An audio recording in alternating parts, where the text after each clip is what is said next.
पाकिस्तान की सियासत के अंदर बाय एंड लार्ज यही हालात है। अगर खुली छुट्टी मिल जाए तो शायद एक दूसरे को जेर करने के लिए, एक दूसरे को गिराने के लिए ये हदूद भी पार कर ली जाएं। गुज़िश्ता रोज़ जो पंजाब असेंबली के अंदर हुआ अफसोसनाक है, लेकिन शायद अब इस तलखी में और इस खिंचाव के हालत के अंदर और हालात के अंदर शायद यही कुछ होता हुआ नज़र आता है। एक जानिब एक जेल के अंदर कैद शख्सियत इमरान खान साहब, उनकी हमशीरा ये कहती हैं कि इनकलाब अब निकल चुका है, रस्ते में है, आ रहा है, पहुंच रहा है। तो दूसरी जानिब उनकी दूसरी हमशीरा ये कहती हैं कि जो कुछ उनके साथ किया जा रहा है इन सब को इसका हिसाब भरना पड़ेगा। अली अमीन गंडापुर साहब खैबर पख्तूनख्वा के वज़ीर आला हैं, लेकिन कुछ खबरें ऐसी आ रही हैं कि the die has been cast, उनके लिए जो डाई है वो कास्ट कर ली गई है और शायद अली अमीन गंडापुर साहब मजीद वज़ीर आला खैबर पख्तूनख्वा ना रह पाए। खबरें आ रही हैं, इनमें कितनी सदाकत है इस पर बात कर लेते हैं। एक क्राइसिस जो कि शुगर के हवाले से पाकिस्तान में जो भी हुकूमत हो उसके खाते में डलता है, सामने आता है, इसकी वजह क्या होती है, इसके पीछे कौन सी ऐसी छुपी हुई चीज़ें हैं? क्योंकि आज इस हुकूमत के हवाले से भी सवाल एक है कि अगर शुगर वाफिर थी और आपने एक्सपोर्ट की इजाज़त दी तो किस बेसिस पर दी, और अगर एक्सपोर्ट करवा दी तो फिर क्या आपको नहीं पता था कि इंपोर्ट की ज़रूरत पड़ेगी, और अगर एक्सपोर्ट की गई तो क्या उससे कीमतें, जो आपका दावा था कि उसमें कोई फ़र्क नहीं आएगा, ऐसा ही हुआ? क्योंकि मार्केट में तो कीमतें बढ़ी।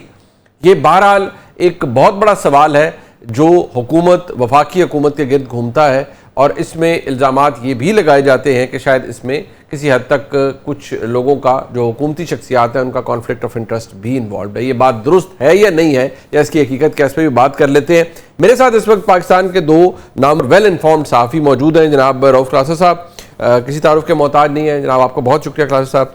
हसन अयूब साहब ख़बरों में रहते हैं और ख़बरें बहुत सी होती हैं उनके पास, हमारे साथ मौजूद हैं। हसन अयूब साहब आपको भी खुशामदीद कहते हैं इस प्रोग्राम में। क्लासा साहब, मैं सबसे पहले आपके सामने ज़रा मोहतरमा अलीमा खान साहबा, दो तीन चीज़ें अहम है, मैं इस पर बात करना चाहूँगा। अलीमा खान साहिबा वो इमरान खान साहब की हमशीरा हैं, आज भी जो उन्होंने बात की है मैं चाहता हूँ ज़रा आप सुने पहले।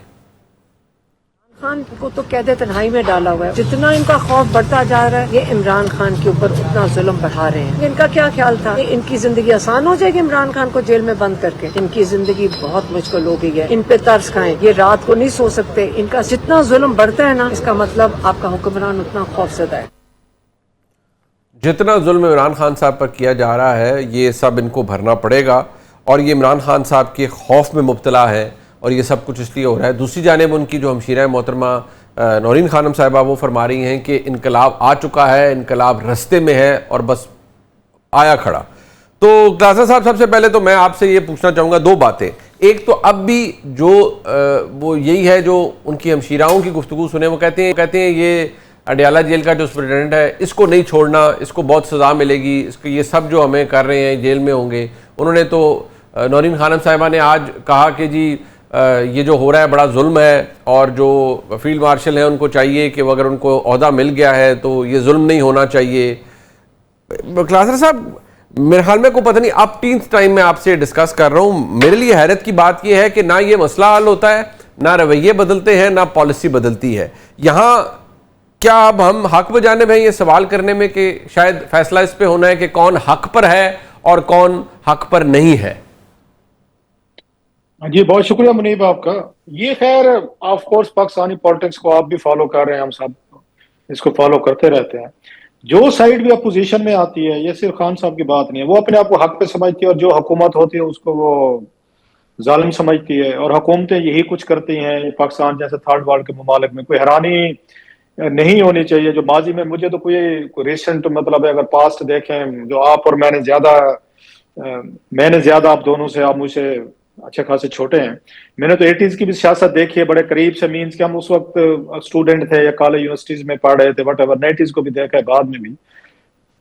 मुझे तो कोई नहीं लगता कभी किसी हुकूमत ने किसी दूसरे के साथ रियायत की हो, और जब अपोजिशन पावर में आई हो उन्होंने कोई रियायत करने की कोशिश की हो, या उन्होंने कोई हाथ होला रखा है। जो लास्ट टाइम भी आपके प्रोग्राम में बात हो रही थी कि ये वो SOPs हैं, ये वो डील है, ये अपनी जो इन तमाम पॉलिटिकल पार्टीज ने अनअनाउंस्ड, अनडिक्लेयर अपने साथ इन्होंने की हुई है। इन तमाम लोगों को वो रूल्स ऑफ द गेम का पता है। रूल्स ऑफ द गेम यही है कि आपने पोजीशन में रहना है, आपने दावे करने हैं, वादे करने हैं, दूसरों को चोर डाकू जालिम उनको मतलब सारे आपने नेम कालिम करनी है, और उनको सुनहरी ख्वाब दिखाने आपने ये अवाम को।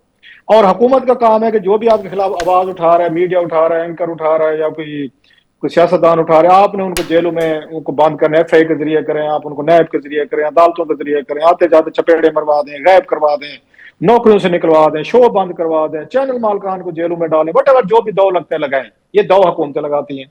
अब सवाल ये है कि ये जो कोई ऐसी हुकूमत आई हो, मुझे नजर नहीं आ रही, मैं फिर कह रहा हूँ आपको, ईमानदारी से मैं कह रहा हूँ, आपके जहन में या अगर हसन अयूब के जहन में तो मुझे जरूर बताया, जिसने अपोजिशन के दिनों में पावर में आके कोई फेयर प्ले करने की कोशिश की हो, इन्होंने कुछ मुख्तलिफ करने की कोशिश की हो, उन्होंने कोई माजी से हट के कोई नई चीजें करने की कोशिश की, नो, आपको नहीं मिलेगा। सो ये कहना और जो हमेशा उस पे बहस रहती है बड़ी इंटरेस्टिंग, जब आप उन पे उनके एक्ट्स ऑफ मिशन कमीशन पे सवाल उठाते हैं तो कहते हैं जो वो ठीक है हमारे लीडर ने किया है तो जरा आपके लीडर ने भी तो किया है, अगर अगर हमने किया है तो आपने भी किया, मुकाबला इस पे आ जाता है फिर कि हमने किया तो आपने भी किया। कोई आपको होलियर देन पोप नजर नहीं आता है। खान साहब से उम्मीद थी कि ये होलियर देन पोप का एक दावा रखते थे, थर्ड फोर्स आई थी, नवाज शरीफ बेनजी भुट्टो साहब से लोग तंग थे, वट एवर रीजन से उन्होंने भी 90 की दहाई में आत्म मचाई हुई थी, वो सब हमने देख ली जो उसका नतीजे निकले। तो इमरान खान साहब और नवाज शरीफ साहब ने वहीं से शुरू किया जहां से बेनजी भुट्टो साहब और नवाज शरीफ साहब रुक गए थे, अगर देखा जाए उस चार्टर ऑफ डेमोक्रेसी के बाद।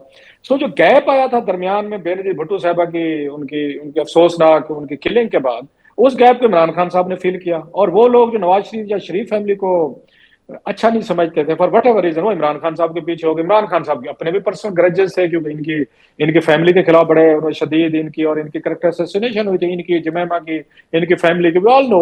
सो वो लड़ाई पहले बेनजीर भुट्टो और उनकी नवाज शरीफ साहब की जाती लड़ाई बनी, हमने वो देखी। उसके बाद खान साहब और नवाज शरीफ साहब की जाती लड़ाई, वो दरमियान से हटे, तो अब फिर इसके बाद आप देख रहे हैं सर मरियम साहब और उनके मामला जो इसी तरीके के बनते गए। सो लड़ाई पाकिस्तान में जो होती है सर, वो जातियात पे लड़ी जाती है, वो इनकलाब पे लड़ी जाती है, वो हक सच की बातों पे लड़ी जाती है। उसमें से कितने लोग हक सच पे हैं, मैं तो ईमानदारी से हो सकते बहुत सारे लोगों के दिल टूट जाए, टूटते रहे, मुझे तो इसमें कोई हक सच वाले ना ये लोग नजर आते हैं। मैं सबकी बात कर रहा हूँ, मैं सिर्फ कोई ये पावर पॉलिटिक्स है, हक सच की लड़ाई से पावर पॉलिटिक्स है, कोई हक सच का ताल्लुक नहीं है। ये मतलब है जो हक सच वाले होते हैं वो फिर ना मतलब ऑफशोर कंपनियां बनाते हैं, ना लंदन में फ्लैट्स लेते हैं, ना जनीवा में $60 मिलियन रखते हैं, ना फिर उसके बाद कोई यहाँ पे बिजनेस टेकून है उनसे आपकी बेगमात जो है वो हीरे जवाहरात अंगूठियां लेती हैं, ना फिर इमरान खान साहब जाके घड़ियां दुबई में बेचते हैं, ना जरदारी साहब के माल दुबई में, मियाँ साहब के लंदन में, और इनके यहाँ पे जनाब ट्रस्ट बन रहे हैं 190 मिलियन पाउंड के, और फिर कहते हैं हम हक सच की लड़ाइयां लड़। भाई तीनों आप पावर के लिए लड़ रहे हैं।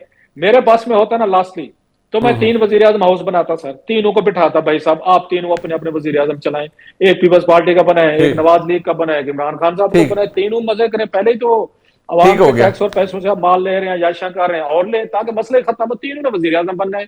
एक वजीर आजम की सीट है, बंदे 3 है, फिर हक सच है या जनाब पावर गेम है, लड़ाई झगड़ा फड्डे मार कुटाई डंगा सोट, ये चल रहा है, चलता रहेगा सर।